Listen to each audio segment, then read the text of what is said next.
Depuis 2003, CNR, aménageur du fleuve Rhône, assure, en plus de ses missions historiques de production d'hydroélectricité, de développement de la navigation et de facilitation de l'irrigation, des missions d'intérêt général au service des territoires traversés par le fleuve.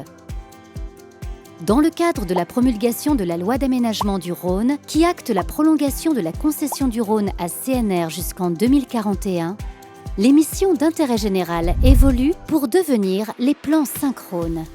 Encore plus à l'écoute de ses parties prenantes, CNR consacre désormais une moyenne de 165 millions d'euros par plan de 5 ans, avec un mécanisme d'indexation et de report d'un plan sur l'autre.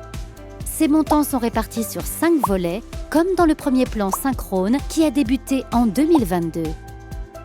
Le projet de premier plan synchrone prévoit de développer les énergies vertes et l'hydrogène dans la vallée du Rhône, avec notamment 2 projets phares, la construction de la petite centrale hydroélectrique de Valabrègue et celle d'une usine de production d'hydrogène vert à proximité du port de Lyon.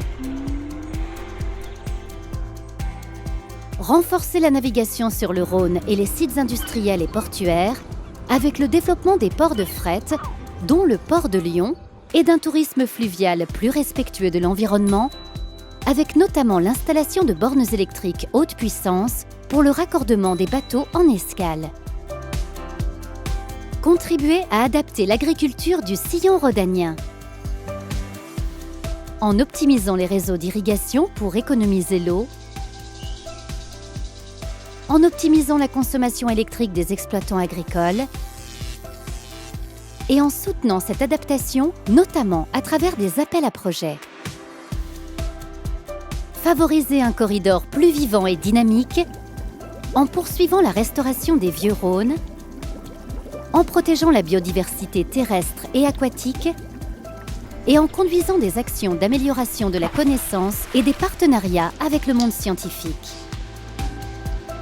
Développer les projets des territoires de la vallée du Rhône en accompagnant le développement économique des territoires et la création d'emplois, notamment dans le secteur de l'industrie, en finalisant la voie cyclable via Rhôna, en poursuivant l'aménagement des berges, en développant les activités sportives, touristiques et culturelles en lien avec le fleuve.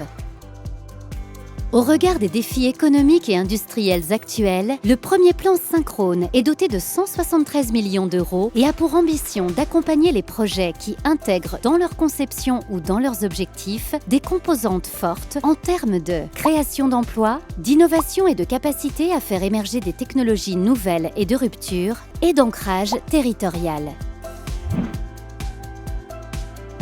La répartition budgétaire entre les 5 volets du premier plan synchrone se fait ainsi.